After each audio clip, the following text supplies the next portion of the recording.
पाठ 14 वाच्य। किसी एक विचार को व्यक्त करने के कई तरीके हो सकते हैं, उसी के अनुरूप वाक्य का गठन भी होता है। कहने का ढंग बदलने से वाक्य का पूरा ढांचा ही बदल जाता है। वाक्य के इस बदलाव में सर्वाधिक महत्वपूर्ण भूमिका क्रिया की होती है, यानी सबसे इम्पोर्टेंट रोल होता है क्रिया का। हमारे कहने के ढंग से जो है वो कहने के ढंग से वाक्य का पूरा फॉर्मेट ही चेंज हो जाता है, और उसमें सबसे मेन रोल होता है क्रिया यानी वर्ब का।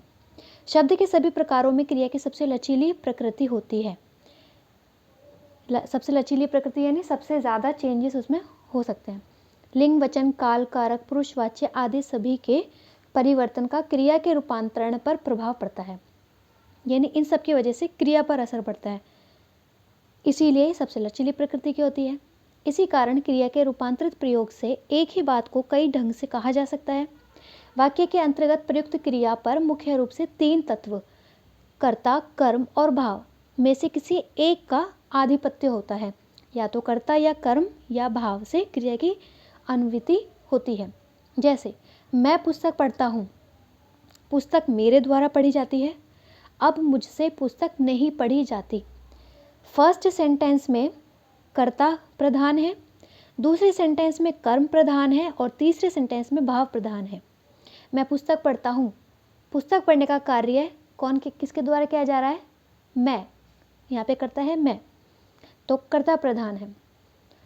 पुस्तक मेरे द्वारा पढ़ी जाती है, यहाँ पर जोर दिया गया पुस्तक पर, पुस्तक है कर्म, ठीक है, तो यहाँ कर्म प्रधान है।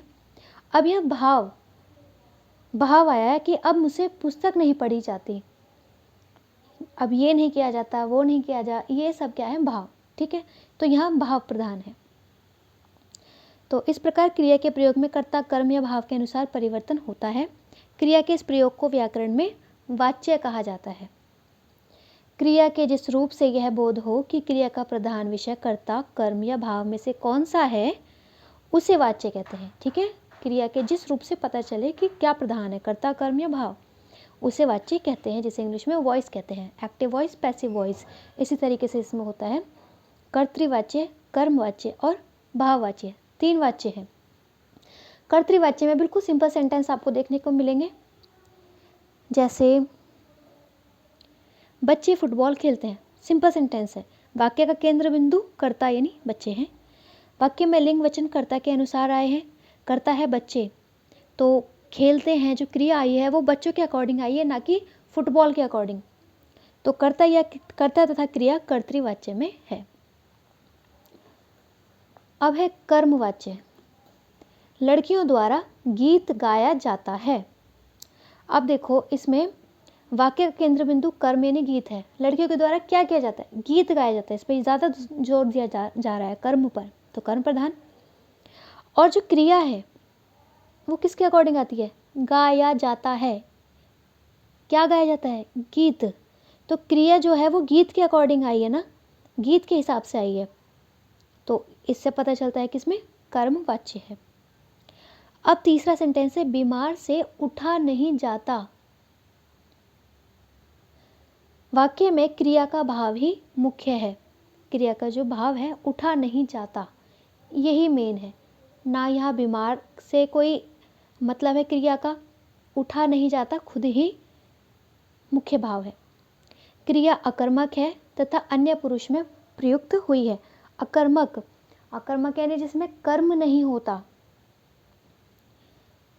इस प्रकार के वाक्य को भाववाच्य कहते हैं, ठीक है। अब देखिए भाववाच्य के बारे में कुछ विशेष बात। भाववाच्य में मुख्यतः अकर्मक क्रिया का ही प्रयोग होता है, ठीक है। अकर्मक क्रिया आती है। कर्तृवाच्य, कर्मवाच्य में सकर्मक क्रिया। साथ ही भाववाच्य में निषेधात्मक वाक्य ही प्रयुक्त होते हैं। निषेधात्मक यानी नेगेटिव, जिसमें नॉट, नहीं शब्द आते हैं। इसमें क्रिया सदैव पुल्लिंग होती है, अन्य पुरुष के एक वचन की होती है, ठीक है।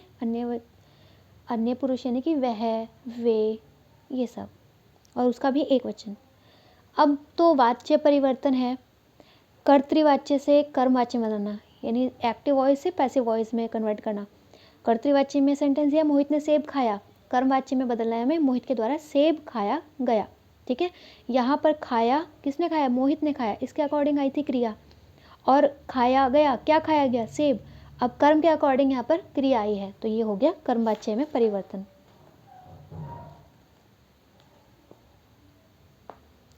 वे कहानी पढ़ेंगे, उनसे कहानी पढ़ी जाएगी। ठीक है, अब कर्तृवाच्य से भाववाच्य, जिसमें क्रिया का भाव ही मुख्य होता है। वे पढ़ते हैं, उनसे पढ़ा नहीं जाता। नहीं इसलिए लगाया क्योंकि अभी आपने पढ़ा कि इसमें निषेधात्मक ही प्रयुक्त होते हैं वाक्य, यानी नहीं शब्द लगाना है हमें। वह सारे सवाल हल नहीं करता, उससे सारे सवाल हल नहीं किए जाते। वैसे ऐसा हमेशा नहीं होता, बुक में लिखा है कि निषेधात्मक ही होते हैं, लेकिन ऐसा ज़रूरी नहीं है कि हमेशा ही वे निषेधात्मक हो। मुख्य बात ये है, यानी मेन बात ये है कि जो क्रिया है उसी का भाव मुख्य हो तो वहाँ भाववाचक वाच्य होगा। ठीक है, अब है कर्मवाच्य और भाववाच्य से कर्तृवाच्य बनाना। माँ द्वारा भगवान के पाँव छुए गए, माँ ने भगवान के पाँव छुए। शिशु से चला नहीं जाता, शिशु चल नहीं पाता। ठीक है,